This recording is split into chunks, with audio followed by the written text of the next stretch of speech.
అసలు శివతత్వానికి ఉన్న గొప్పతనం ఏమిటో తెలుసా?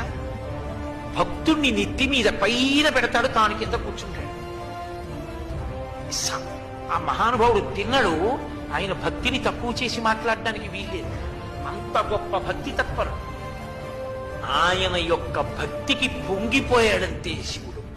వచ్చి దొంగదండాలు పెట్టి స్తోత్రాలు చేసి బిల్వదళాలు తీసుకొచ్చి వేసేస్తే పొంగిపోతాడనుకోకూడదు. ఆయన అసుతోషుడు, దానికి పొంగిపోతాడు, కాదంటలేదు నేను. కానీ మనసున్న చోట ఆయన పరవశించిపోతాడు, నెత్తి మీద పెట్టుకుంటాడు.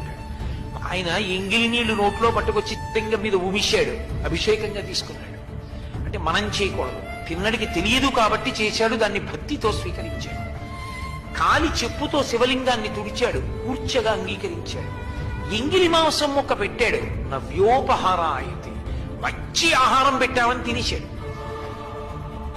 ఇంత పరవశ